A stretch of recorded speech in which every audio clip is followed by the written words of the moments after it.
जन्माष्टमी क्यों मनाते हैं, एक सुंदर सी लीला की कहानी।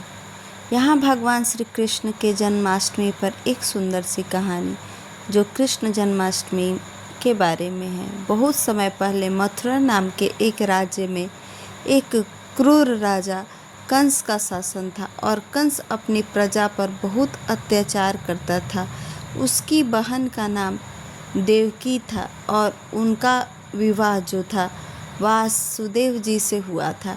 एक दिन जब कंस अपनी बहन को विदा कर रहा था तभी आकाशवाणी हुई, हे कंस, जिस देवकी को तू इतने प्यार से विदा कर रहा है उसी का 8वां संतान तुम्हारे मृत्यु का कारण बनेगा। यह सुनकर कंस दंग रह गया और बहुत ही डर गया।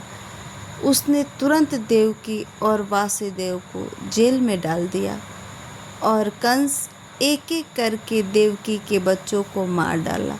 लेकिन जब 7वें बच्चों का जन्म हुआ तो भगवान की कृपा से वह बच गया, क्योंकि रोहिणी के गर्भ में चला गया और उनका नाम बलराम रखा गया। जब देवकी के 8वें पुत्र का फिर से जन्म होने का टाइम आया तो एक दिव्य संदेश मिला और उसमें कहा कि वो नर शिशु को गोकुल में अपने मित्र बाबा के घर छोड़ आए। और वासुदेव ने तुरंत भगवान श्री कृष्ण को टोकरी में रखा और यमुना जी में ले जाकर नदी पार कर गोकुल की ओर चल पड़े। यमुना का जल स्तर बहुत बढ़ गया था, लेकिन जैसे ही कृष्ण के पैर पानी को छूते यमुना का पानी स्तर घट जाता।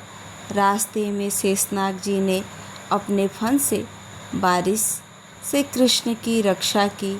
जब वासुदेव नंद बाबा के घर पहुँचे तो उन्होंने देखा कि वहाँ एक कन्या का जन्म हुआ था और उन्होंने उस समय वासुदेव जी सोचा कि कन्या उसका कहीं रक्षा कर सके, इसीलिए वो वहाँ से कंस के पास लेकर चले आए।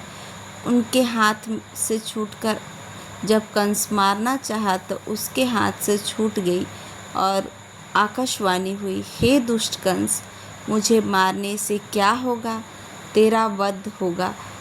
पहले ही गोकुल पहुँच चुका है तेरा वध।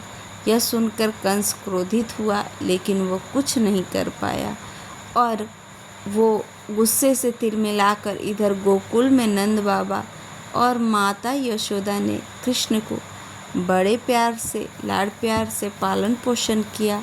कृष्ण अपनी बाल लीलाओं से सबको बहुत आनंदित करते थे। उनकी शरारतें जैसे माखन चुराना और बांसुरी बजाना पूरे गोकुल में प्रसिद्ध थे।